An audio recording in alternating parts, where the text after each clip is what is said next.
इस वीडियो में हम Islamic Iqbal open university course code 1350 का स्प्रिंग 2025 का एक पेपर सॉल्व करेंगे। पेपर में क्वेश्चन नंबर 1 है जो कि थ्योरी बेस है। स्टैटिक्स की डेफिनेशन लिखनी है और उसके इंपॉर्टेंट यूजेस और लिमिटेशंस लिखनी है। स्टैटिक्स होता क्या है? स्टैटिक्स एक ऐसी साइंस है जो डेटा को कलेक्ट करने के लिए, प्रेजेंट करने के लिए, एनालाइज करने के लिए और इंटरप्ट करने के लिए यूज़ होती है। यहाँ पर मैंने 2 डेफिनेशंस लिखी हैं, आप अपनी मर्ज़ी से दोनों में से कोई भी कर सकते हैं। देन आगे है इंपॉर्टेंट यूजेस ऑफ स्टैटिक्स। चूँकि ये एक 10 नंबर का सवाल है तो 10 नंबर के लिए आपको कम से कम 5 इंपॉर्टेंट यूजेस लिखने होंगे। ये कम से कम बोला है मैंने, अगर आप इससे ज़्यादा याद कर सकते हैं तो ये बहुत अच्छी बात है, ज़्यादा यूजेस लिखिए। कि स्टैटिक्स एक ऐसी किताब है जिसके बहुत ज़्यादा यूजेस हैं। स्टैटिक्स एग्रीकल्चर में यूज़ होता है, बैंक्स में, बायोलॉजी में, इकोनॉमिक्स में यूज़ होता है और इसके अलावा स्टैटिक्स बिजनेस में भी यूज़ होता है। देन क्वेश्चन 3 हिस्सों पर मुश्तमिल था। स्टैटिक्स की डेफिनेशन लिखनी थी, उसके यूजेस लिखने थे और उसके अलावा उसकी लिमिटेशंस लिखनी थी। देन आगे कोई सी 5 आपने इसकी लिमिटेशंस लिख देनी है और दूसरा पार्ट है जिसमें अपने डिस्क्रिएट वेरिएबल और कॉन्टीन्यूस वेरिएबल में फ़र्क करना है। ये दोनों डिस्क्रिएट वेरिएबल और कॉन्टीन्यूस वेरिएबल रैंडम वेरिएबल की इकसाम है। रैंडम वेरिएबल का मतलब होता है जो किसी भी आउटकम को नंबर में तब्दील कर ले। मतलब फॉर एग्जांपल अगर हमने एक कॉइन को टॉस किया है और हमारे पास 2 आउटकम्स आती हैं, हेड और टेल। अगर हम हेड को नंबर दे देते हैं कि जैसे हेड का नंबर है 0 और टेल का नंबर है 1, तो जो ये 0 और 1 होंगे ये रैंडम वेरिएबल हैं। अब रैंडम वेरिएबल की आगे फर्दर 2 इकसाम होती हैं, एक डिस्क्रिएट वेरिएबल और दूसरा कॉन्टीन्यूस वेरिएबल। डिस्क्रिएट वेरिएबल ऐसे नंबर्स होते हैं जिनको काउंट किया जा सकता है, जो काउंट करने से हासिल होते हैं। For example number of students in class, एक क्लास में स्टूडेंट्स की तादाद चूँकि वो एक गिनकर हासिल होती है तो वो डिस्क्रिएट वेरिएबल हो गया। इसी तरह आप और भी एग्जांपल दे सकते हैं। हम ये देखते हैं कि एक लाइब्रेरी में कितनी बुक्स हैं, गिनकर हासिल हो रहा है, जो सा नंबर भी हमारे पास गिनकर हासिल हो रहा है वो डिस्क्रिएट वेरिएबल है। देन नेक्स्ट होता है कॉन्टीन्यूस वेरिएबल। ऐसा नंबर जो हमें मेजर करके हासिल हो वो कॉन्टीन्यूस वेरिएबल है। मतलब जैसे हम ये कह सकते हैं 10 किलो चावल, तो जो 10 किलो चावल, तो ये जो हमारे पास 10 आया है ये उसका वज़न करने से हासिल हुआ है तो कॉन्टीन्यूस वेरिएबल में 10 आएगा। ऐसे ही जैसे हाइट ऑफ अ पर्सन होते हैं, किसी इंसान की अगर हमने हाइट लेनी है कि वो कितना लंबा है तो ये भी हमें मेजर करनी पड़ेगी। जो चीज़ मेजर करके हासिल हो वो कॉन्टीन्यूस वेरिएबल और जो चीज़ गिनकर हासिल हो वो डिस्क्रिएट वेरिएबल होती है। यहाँ पर क्वेश्चन नंबर 1 कंप्लीट है। देन क्वेश्चन नंबर 2 है right a short note on a histogram, frequency polygon and frequency curve. Histogram पर, पॉलीगॉन पर और कर्व पर हमने सिर्फ शॉर्ट नोट लिखना है। हिस्टोग्राम की डेफिनेशन लिखेंगे, देन फ्रीक्वेंसी पॉलीगॉन और फ्रीक्वेंसी कर्व की डेफिनेशन लिखनी है। क्वेश्चन नंबर 2B है जिसमें 25 शॉप्स का डेटा दिया गया है। हमें इन सबको इकट्ठा करके एक फ्रीक्वेंसी डिस्ट्रीब्यूशन बनानी है जिसकी क्लासेस का हिंट क्वेश्चन में दिया गया है। हिंट ये इस तरीके से है कि पहली क्लास 0.5 से स्टार्ट होकर 1.4 पर ख़त्म होगी। देन इसी तरह नेक्स्ट 1.5 से स्टार्ट होकर 2.4 पर ख़त्म होगी और फिर 2.5 से स्टार्ट होकर 3.4 पर कंप्लीट होती है। नेक्स्ट बाकी सब हमने खुद से बनानी है। इसके लिए 3 कॉलम्स बना लेंगे, एक क्लासेस, उसके बाद दूसरा होता है टेलीमार्क और फिर फ्रीक्वेंसी डिस्ट्रीब्यूशन। फ्रीक्वेंसी डिस्ट्रीब्यूशन को बनाने के सिर्फ यही 2 स्टेप्स होते हैं, पहले क्लासेस बनानी होंगी, फिर टेलीमार्क और उसके बाद फ्रीक्वेंसी बनाई जाएगी। क्लासेस बनाने का तरीका ये है कि जो पहले 3 क्वेश्चन में गिवन है वो तो हम एज इट इज़ लिख लेंगे, 1.4, फिर 1.5 से 2.4 एंड देन थर्ड है 2.5 से 3.4। अब इसके बाद नेक्स्ट यहाँ पर 3.4 के बाद आएगा 3.5 और इन दोनों में हम डिफरेंस देखेंगे कि इन दोनों में कितना डिफरेंस है। 3.4 में से 2.5 को माइनस करेंगे तो 0.9 आता है, यानी इनमें 0.9 का डिफरेंस है। अब यहाँ पर कौन सा नंबर आएगा इसको देखने के लिए 3.5 में जो इसका डिफरेंस आया है उसको ऐड कर देंगे, 3.5 प्लस 0.9, तो ये आता है 4.4। अब देन नेक्स्ट यहाँ पर आएगा 4.5। अब इसमें हम 4.5 में 0.9 ऐड कर देंगे 5.4। अब यहाँ पे 5.5 आ जाएगा और फिर देन 5.5 में 0.9 ऐड कर देंगे 6.4। ये क्लासेस हमने यहाँ पर जो सबसे बड़ा नंबर है वहाँ तक बनानी है। सबसे बड़ा नंबर है 10.3, तो यानी कि जो 10.3 को जो क्लास कवर करेगी वहाँ पर इसका एंड होगा। 6.4 है, यहाँ पर 6.5 आ जाएगा, इसमें 0.9 ऐड कर देंगे तो 7.4। देन 7.5 आएगा, इसमें 0.9 ऐड कर देंगे 8.4। फिर 8.4 यहाँ पर बनेगा 8.5। 8.5 में 0.9 ऐड कर देंगे तो 9.4। 9.4 के यहाँ पे आ जाएगा 9.5। 9.5 में 0.9 ऐड करेंगे 10.4। एक ही डिफरेंस के साथ ये सारी क्लासेस आ गई हैं। अब जो लास्ट वाली क्लास है, जो सबसे बड़ा नंबर था 10.3, ये उसको कवर कर रही है। 10.4 से पहले 10.3 आता है तो यहाँ पे वो कवर हो जाएगा। यहाँ पे एंड है, इतनी आपने क्लासेस बनानी है।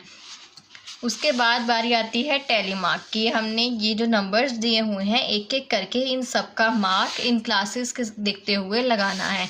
जैसे फर्स्ट है 3, तो इनमें हम सब क्लासेस में देखेंगे कि 3 किस में है। 2.5 से 3.4 तक, तो 3 इस वाली क्लास में आता है, इसका मार्क हम यहाँ लगा देंगे एक। देन नेक्स्ट है 4, 3.5 से 4.4 तक, यानी 4 यहाँ पर आ रहा है तो इसका मार्क इधर लगा देंगे। नेक्स्ट है 5, तो 4.5 से 5.4 तक, 5 इस वाली क्लास में आ रहा है, इसके सामने इसका मार्क लगा देंगे टैली मार्क वाले हिस्से में। देन नेक्स्ट है 6, 5.5 से 6.4 तक है, यहाँ पर हम इसका 6 का मार्क लगा देंगे। नेक्स्ट है 7, तो 6.5 से 7.4 तक है और 7.4 से पहले 7 आता है। ये वाली क्लास 7 को कवर कर रही है तो 7 का मार्क हम इसके सामने लगाएंगे। नेक्स्ट है 1, 1 के लिए 0.5 से 1.4 पहली क्लास में आएगा। उसके बाद 0.5 है, ये 0.5 यहाँ पर मार्क लग जाएगा। फिर उसके बाद 3 है, 3 2.5 से 3.4 तक 3। नेक्स्ट 2.5, ये 2.5 है, इसके सामने हम इसका मार्क लगा देंगे। 10.3, 10.3 आएगा सबसे लास्ट में। 10.4 से पहले 10.3 आता है तो इसके सामने 10.3 का मार्क लगेगा। देन 4 आएगा इस जगह पर। 5, ये सारे अब वापस रिपीट हो रहे हैं। 6 5.5 से 6.4 तक यहाँ पर आएगा।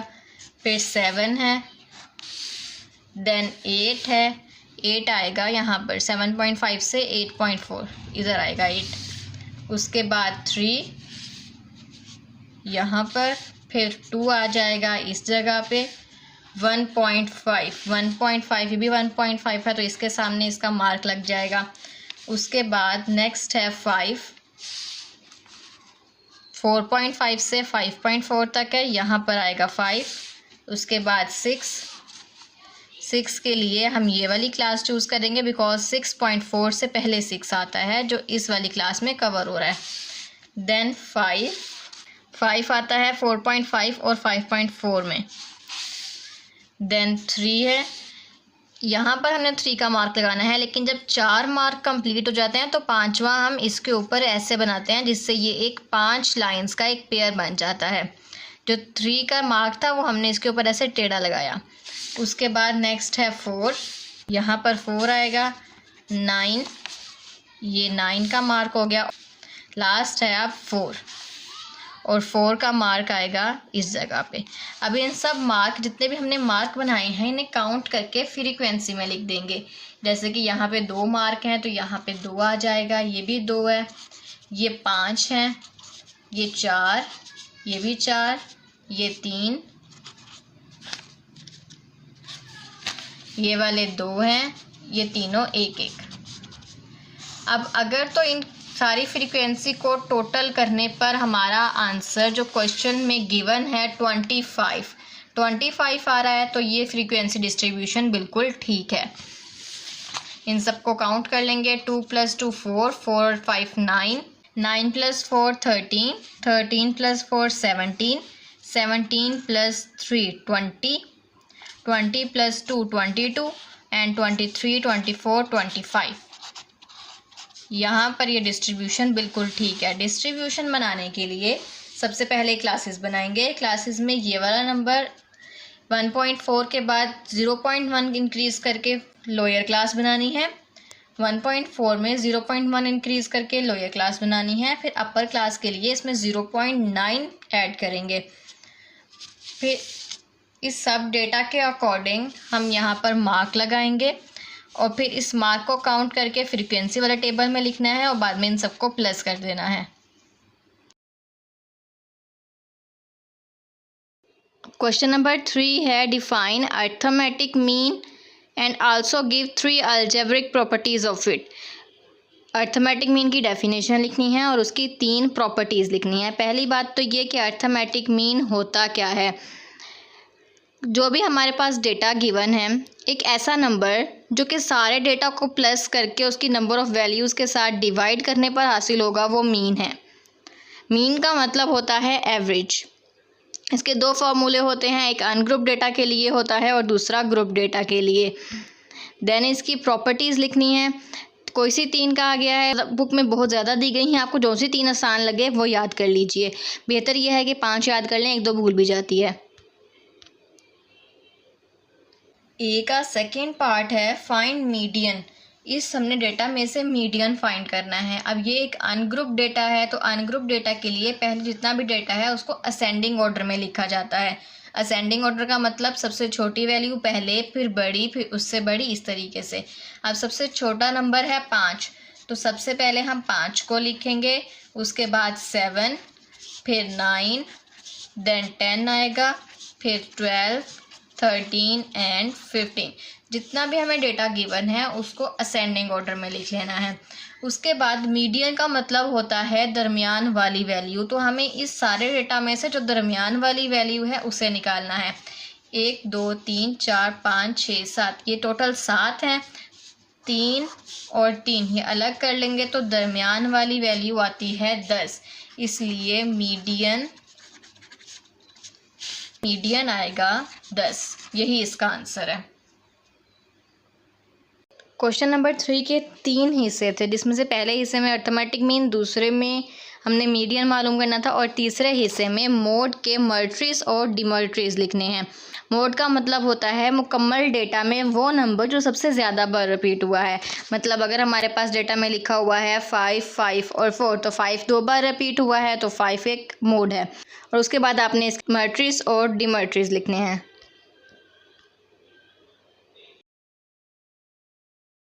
क्वेश्चन 3 का बी पार्ट है compute mean, mode, 6th decile, 74 percentile of the data. हमें इस डेटा में से 4 चीज़ें फाइंड आउट करनी हैं और ये 10 नंबर का सवाल है। सबसे पहले मीन फाइंड करेंगे। चूँकि जो हमें डेटा दिया गया है वो एक ग्रुप्ड डेटा है, तो ग्रुप डेटा में मीन मालूम करने का फॉर्मूला लिखेंगे। मीन इक्वल समीशन f(x/समीशन f)। वर्ड है समीशन, इसको बहुत से लोग सिग्मा भी बोलते हैं और समीशन भी बोला जाता है। x, हमें यहाँ पर x की ज़रूरत है। अगर सवाल में देखा जाए तो x गिवन नहीं है, हमें सिर्फ क्लासेस दी गई हैं और फ्रीक्वेंसी दी गई है। सबसे पहले x बना लेंगे। x का मतलब होता है दरमियानी वैल्यू, तो 3 और 5 के दरमियान जो दरमियानी वैल्यू है वो x है। जैसे 3 और 5 के दरमियान 4 है तो 4 दरमियान x हो गया। 5 और 7 के दरमियान में 6 है तो 6x की वैल्यू है। 7 और 9 के दरमियान में 8, 9 और 11 में 10 और 11 और 13 में 12। ये सारी x की वैल्यूज़ आ गई। देन नेक्स्ट फार्मूले में लिखा है f(x), यानी कि f को x के साथ मल्टीप्लाई करेंगे। फ्रीक्वेंसी को x के साथ मल्टीप्लाई करके न्यू टेबल बना लेंगे। 32, 12 × 6 इक्वल 72, 20 × 8 160, 10 × 9 90 एंड 12 1s are 12। उसके बाद है सिग्मा एफ एक्स, यानी कि एफ एक्स का जो हमने कॉलम बनाया है इसमें सबको हम जमा कर लें। सिग्मा का मतलब होता है जमा करना। इन सब वैल्यूज़ को आपस में प्लस कर लेंगे। 32 प्लस 72 160 90 एंड 12 इक्वल 366। अब न्यूमिनेटर में सिग्मा एफ एक्स का आंसर 366 आ जाएगा। डिनोमिनेटर में सिग्मा एफ लेना है। एफ वाली जितनी भी वैल्यूज़ हैं उन्हें प्लस कर लेंगे। 9 और 1 10, 10 और 20 30, 30 और 12 42, 42 और 8 50। 366 को 50 से डिवाइड कर देंगे तो मीन आ जाएगा। मीन को रिप्रेजेंट किया जाता है एक्स बार के साथ। एक्स बार यानी कि मीन, और इसका आंसर हम यहाँ पर लिख देंगे 366 डिवाइड 50 इक्वल 7.32। ये इसका आंसर है। उसके बाद नेक्स्ट अब हमें मोड मालूम करना है। मोड का मतलब होता है कि मोस्ट फ्रीक्वेंट वैल्यू, यानी कि ऐसी वैल्यू जो बहुत ज़्यादा बार आई है वो मोड है। अब अगर तो ये अनग्रुप डेटा होता तो हम ऐसा नंबर जो बार बार रिपीट हुआ है उसको लिख देते, लेकिन यहाँ पर ये ग्रुप डेटा है तो ग्रुप डेटा में मोड निकालने का एक फॉर्मूला होता है। मोड निकालने के लिए ये वाला फॉर्मूला यूज़ करेंगे। मोड का टॉपिक अच्छे से समझ आ जाए इसलिए मैंने इस सवाल को यहाँ पर अगेन लिख दिया है। सबसे पहले मोड का फॉर्मूला लिखना है। Mode equal L plus F M minus F1 divide FM minus F1 plus FM minus F2 multiply H। सबसे पहली चीज़ है यहाँ पर एल होती है लोअर क्लास बाउंड्री। हमें सवाल में क्लास बाउंड्री की ज़रूरत है। क्लास बाउंड्री ऐसी क्लासेस होती हैं जिसमें ये वाले दोनों बिल्कुल सेम हो। अगर तो सवाल में ऐसा दिया गया है तो आपको अलग से क्लास बाउंड्री बनाने की ज़रूरत नहीं है, और अगर नहीं दिया गया तो फिर आपको क्लास बाउंड्री बनानी होगी। इस सवाल के अगर अकॉर्डिंग देखें तो ये 5 5 7 7 9 9 ये बिल्कुल सेम वैल्यूज़ हैं। इसका मतलब है कि यही क्लास बाउंड्री है, हमें क्लास बाउंड्री बनाने की ज़रूरत नहीं है। FM का मतलब होता है मैक्सिमम फ्रीक्वेंसी। इसमें जो सबसे बड़ी फ्रीक्वेंसी है वो FM है। देन F1 है। F1 का मतलब होता है इससे ऊपर वाली, और F2 है जो कि होगी इससे नीचे वाली। और लोअर क्लास बाउंड्री जो हमने मैक्सिमम फ्रीक्वेंसी मार्क की है उसमें जो लोअर बाउंड्री है ये L की जगह पर आएगी 7। देन रह गया H होता है इन दोनों के दरमियान फासला। 7 और 9 के दरमियान में कितना फासला है? 7 और 9 के दरमियान में 2 का फासला है, तो H आ जाएगा 2। सबकी वैल्यूज़ लिख लेंगे। L है 7, FM हमने मार्क किया 20, F1 12 और F2 हो जाएगा 9। देन उसके बाद रह गया H है 2। फार्मूले में सबकी वैल्यूज़ पुट कर देंगे। प्लस FM है 20 माइनस F1 होगा 12 डिवाइड बाय FM है 20 माइनस 12 प्लस FM है 20 माइनस F2 है 9 मल्टीप्लाई H की वैल्यू है 2। 7 प्लस 20 में से 12 को माइनस किया 8, 20 में से 12 को माइनस किया 8 और 20 में से 9 को माइनस किया 11 multiply 2। 7 plus 8 by 8 plus 11 19 multiply 2। 7 plus 8 को 2 से मल्टीप्लाई कर देंगे 16 डिवाइड 19 इक्वल 7 प्लस 16 डिवाइड 19 करेंगे इक्वल टू 0.842। इसमें 7 ऐड कर देंगे प्लस 7 इक्वल 7.842। ये मोड का आंसर है। अब इसके बाद सवाल के अकॉर्डिंग हमने मालूम करना है 6th डिसाइल और 74 परसेंटाइल। डिसाइल का मतलब होता है किसी चीज़ को 10 हिस्सों में तकसीम करना, तो उसमें हमने छठा हिस्सा मालूम करना है। और परसेंटाइल का मतलब होता है किसी चीज़ को 100 हिस्सों में तकसीम करना, और उसका हमने 74th परसेंटाइल यानी कि 74 पर जो इसका हिस्सा बनता है वो मालूम करना है। आप इस क्वेश्चन को सॉल्व करने के लिए पेपर में हर टॉपिक के लिए अलग अलग सवाल लिखें, ये ज़रूरी नहीं है, एक ही टेबल पर आप मुकम्मल सॉल्व कर सकते हो। टॉपिक के लिए अलग सवाल इसलिए लिखा है ताकि अच्छे से समझ आ जाए। अब इस वाले में हम डिसाइल और परसेंटाइल को मालूम करने वाले हैं। डिसाइल, परसेंटाइल, क्वार्टाइल और मीडियन, इन चारों में से जो भी होगा हमें उसमें क्यूमुलेटिव फ्रीक्वेंसी की ज़रूरत पड़ेगी। क्यूमुलेटिव फ्रीक्वेंसी मालूम करने के लिए पहली फ्रीक्वेंसी को एज इट इज़ लिखते हैं, देन नेक्स्ट 8 में 12 को प्लस करके लिखेंगे, 12 + 8 20, फिर 20 में ये वाला 20 ऐड करके लिखेंगे 40, फिर 40 में 9 ऐड कर देंगे 49, और 49 में 1 ऐड कर देंगे 50। क्यूमुलेटिव फ्रीक्वेंसी बन गई। अब हमें डिसाइल मालूम करना है, तो डिसाइल के लिए फार्मूला लिखेंगे डी के यहाँ पर वो वाला नंबर आएगा जो हमने मालूम करना है, जैसे कि 6 डिसाइल मालूम करना है तो यहाँ पर 6 आएगा, equal to L + H/F n/10 - C। यहाँ पर वो नंबर आएगा जो हमें मालूम करना है, यानी कि 6 n/10 - C। सब में फार्मूला बिल्कुल सेम रहेगा। अगर आपको 8 पर डिसाइल भी मालूम करना हो तो आप यहाँ पर 8 लिखेंगे और यहाँ 8 लिखेंगे, बाकी फार्मूला एज इट इज़ रहेगा। अब सबसे पहले 6n/10 को सॉल्व किया जाएगा। 6n/10, 6n का मतलब है यहाँ पर सिग्मा f यानी कि फ्रीक्वेंसी का टोटल बनता है 50। तो यहाँ पर n की जगह पर 50 आएगा, डिवाइड 10, 6 को 50 से मल्टीप्लाई करेंगे 300/10 इक्वल टू 30। अब ये 30 को हमने क्यूमुलेटिव फ्रीक्वेंसी में ढूंढना है। अगर तो एग्जैक्ट 30 मिल रहा है तो ठीक, अदरवाइज उससे बड़ी वाली लाइन को मार्क कर देंगे। जैसे कि यहाँ पर 30 तो है नहीं, 30 से बड़ा है 40, तो 40 वाली लाइन को मार्क कर देंगे। 4 डिसाइल। अब यहाँ से वैल्यूज़ लिख लेंगे। L है 7, H यानी कि इन दोनों के दरमियान डिफरेंस जो कि है 2 का, F यानी कि फ्रीक्वेंसी वाले टेबल में जो मार्क की हुई लाइन है उसकी फ्रीक्वेंसी है 20, तो 20 लिखेंगे। 6n/10 की जगह पर हमने 30 लिखना है, और C के लिए हमने ये वाला C नहीं लिखना बल्कि इससे ऊपर वाला लिखना है 20।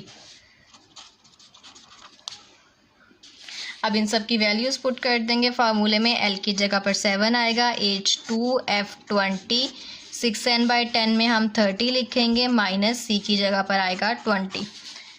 7 + 2 डिवाइड 10, 2 डिवाइड 20, 2 डिवाइड 20 इक्वल 0.1। 30 में से 20 माइनस कर दिए 10। 7 प्लस इन दोनों को मल्टीप्लाई कर देंगे इक्वल 1, और 7 में 1 को प्लस किया इक्वल 8, तो डिसाइल आता है 8। अब इसके बाद परसेंटाइल मालूम करना है। परसेंटाइल के लिए भी ऐसा ही फार्मूला यूज़ होगा, बस थोड़ी सी चेंजिंग होगी। P से परसेंटाइल को हम शो करते हैं, 74 वाला मालूम करना, तो यहाँ पर 74 आ जाएगा, इक्वल टू फार्मूला बिल्कुल सेम आएगा। यहाँ पर परसेंटाइल का मतलब होता है किसी चीज़ को 100 हिस्सों में तकसीम करना, तो यहाँ पर 100 आ जाएगा, माइनस C। अब यहाँ पे n के साथ हम वो नंबर लिखेंगे जो कि परसेंटाइल हमने मालूम करना है, जैसे कि 74। डिसाइल वाले में हमने डिवाइड के बाद 10 लिखा था क्योंकि डिसाइल को 10 हिस्सों में तकसीम किया जाता है और परसेंटाइल को 100 हिस्सों में तकसीम किया जाता है, तो डिवाइड में हम 100 लिख देंगे। यहाँ वो नंबर आएगा जो हमने मालूम करना है। अब सबसे पहले इस चीज़ को सॉल्व कर लेंगे, 74n/100। अब n का मतलब है सिग्मा f जो कि आया था 50। 74 को 50 से मल्टीप्लाई करके 100 से डिवाइड कर देंगे, डिवाइड 100 इक्वल 37। अब 37 वाला नंबर हमने यहाँ पर तलाश करना है। 37 तो है नहीं लेकिन इससे बड़ा है 40, तो यही वाली लाइन यूज़ होगी फॉर परसेंटाइल। अब इन सब की वैल्यूज़ हम फार्मूले में पुट कर देंगे। L की जगह पर 7 आएगा, H दोनों के दरमियान डिफरेंस, बाकी सारी वैल्यूज़ बिल्कुल सेम रहेंगी। डिसाइल वाली ही सिर्फ 74n/100 की जगह पर 37 आएगा। 7 प्लस H 2 है, F है फ्रीक्वेंसी 20, 37 माइनस 20। इन सब वैल्यूज़ को अब सॉल्व कर लेंगे। 7 प्लस 2 को 20 पर डिवाइड किया 0.1। 37 में से 20 माइनस कर दिए 17। 7 प्लस 17 मल्टीप्लाई 0.1 इक्वल 1.7। 1.7 में हम 7 को प्लस कर देंगे इक्वल टू 8.7। यह है परसेंटाइल का आंसर। काफ़ी क्वेश्चन लेंथी था लेकिन 10 मार्क्स के लिए बहुत आसान सवाल है ये। क्वेश्चन में हमने मीन, मोड, डिसाइल और परसेंटाइल मालूम करना है। मीन का फॉर्मूला लगाएंगे और फिर मीन मालूम कर लेंगे। इसमें एक्स मालूम नहीं है, पहले एक्स मालूम करना है। एक्स का मतलब होता है दरमियानी वैल्यू। फिर एफ एक्स यानी कि एफ को एक्स से मल्टीप्लाई करके लिखेंगे, सबको ऐड करेंगे और फिर सिग्मा एफ के साथ डिवाइड कर देंगे। उसके बाद हमें चाहिए था मोड। मोड मालूम करने के लिए हमने मोड का फॉर्मूला लिखा। एफ एम यानी कि सबसे बड़ी फ्रीक्वेंसी, F1 उससे ऊपर वाली और F2 उससे नीचे वाली, और फिर L होगा एफ एम जो हमने लाइन, जो नंबर हमने मार्क किया है उसके सामने जो क्लासेस है उसमें लोअर बाउंड्री को L लिखेंगे। इन सब की वैल्यूज़ पुट करेंगे और सॉल्व कर देंगे। उसके बाद डिसाइल और परसेंटाइल है, तो डिसाइल का फॉर्मूला लिखेंगे और पहले इस वाली साइड को सॉल्व करेंगे। जब वो मालूम हो जाएगी, जो आंसर आएगा उसको कम्युलेटिव फ्रीक्वेंसी में तलाश करेंगे, उससे बड़े नंबर वाली लाइन को मार्क कर देंगे, फिर वैल्यूज़ पुट करेंगे। ऐसे ही परसेंटाइल में भी फॉर्मूला लिखने के बाद सारी वैल्यूज़ को पुट करेंगे तो आंसर आ जाएगा। बहुत आसान है, बस आपको ये चारों फार्मूले अच्छे से आने चाहिए।